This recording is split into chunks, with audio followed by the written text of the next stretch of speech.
I love that since this movie got bad reviews, people are now wanting Rotten Tomatoes to like be shut down. I've been saying this for years. And now because a DC movie gets shit on, you're a bunch of fucking assholes. Like a bird, I only fly away. I don't know where my soul The is. fucking Suicide Squad, what are they up to? I don't know. I don't know. I don't fucking know. David Ayer's Suicide Squad just came out and it's tearing the internet apart. Apparently it sucks, and apparently it's worse than Batman versus Super. No, it can't be worse than Batman versus Superman. All right, that was a piece of shit. The only thing I liked about that movie is like one of the things that like the only thing people loved making fun of that movie for, and that was like Jesse Eisenberg. I I really liked him in that movie. I thought he brought like a lot of menace and humor to that role, and it was something new, and it was something intriguing and something refreshing for the new DC universe, and something we haven't seen before. And I, the rest of that movie was asshole. I mean, really, oh, you gotta save Martha. Oh, Martha. Why do you know that name? Oh, we have the same mom's name. Woo, we're best friends.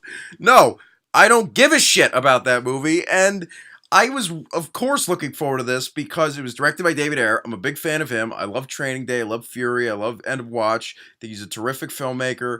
And I thought the trailers for this movie were fucking phenomenal. I mean, that first trailer with the Bohemian Rhapsody playing, that could have won Best Short Film at the Oscars, quite frankly. Cast it got assembled was insane. Like, I heard Jared Leto, he was getting cast as the Joker. I was like, fucking yeah, that's a great choice.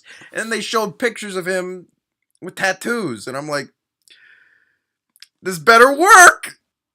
You got Will Smith, you got Margot Robbie doing a Focus reunion. I love that movie. Who cares?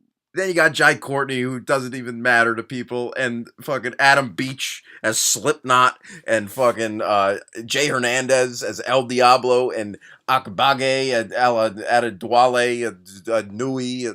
The guy from Get Rich or Die Trying. I was really looking forward to this, alright? Just everything I just mentioned.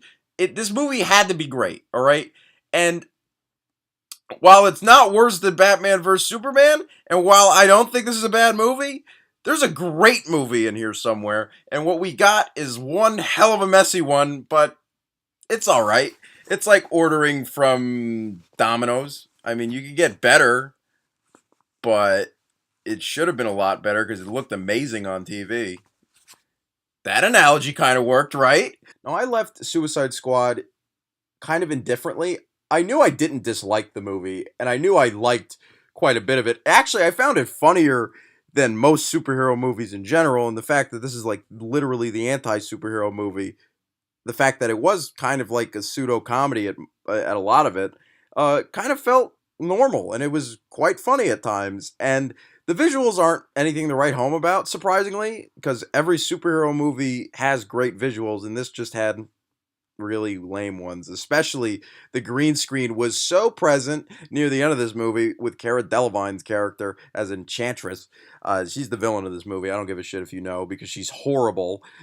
I'm not even gonna say she's horrible. The character is horrible as an Enchantress. And honestly, I don't even know if that was her talking near the end of that movie where she has that really dark very astute sounding British woman. It didn't sound like Cara Delevingne, and honestly, if it was, she should die. I'm joking. Going on to the cast, I thought Will Smith ended up being one of the best things about this movie.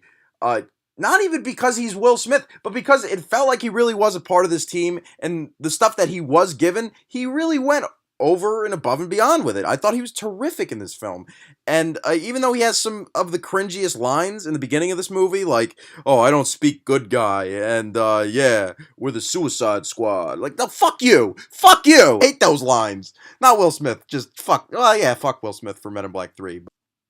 Then we have Margot Robbie and Jared Leto, and this is if this movie's gonna get a cult following, it's because of those two characters. Harley Quinn in particular, because she's a more prominent character in this film, but her and the Joker, because their relationship is verbatim any emo relationship you witnessed in high school, I'm not fucking with you. The Joker says some weird shit to the Harley Quinn. He's like, oh, really? You love me? You love me? Oh, would you do this for me? And would you do that for me? And I mean, he says it more like, Oh yeah, would you die for me? Oh no. Would you live? yeah, I'm not really a big fan of Jared Leto's Joker in this. I thought he was just a walking contradiction, like the Green Day song. I don't believe, I believe that Jared Leto is a walking contradiction, and I got to. Yeah, he is, because he's walking around, like, he has this weird emo boy, like, personality, and then he's dressing like a gangster, and he has, like, the weird underdeveloped respect of all of his colleagues in the gangster community, and they think, oh, he's tough shit, take him seriously, man, take him seriously. Like, still, literally, this movie, like, markets the Joker as if he's, like, a main character, or the main villain, more so, but he's seriously in this movie for, like, 3 minutes. Also, I think his scenes were edited by someone who gets, like, constant panic attacks, because they would keep cutting away and, like, just putting weird color hues in, like pussy pink or, like, puke green, and they're like, and he's just all over the place, and it's like, oh, we can't show too much of the Joker, and it's like it's like 30-second, like, little intervals whenever we see the Joker.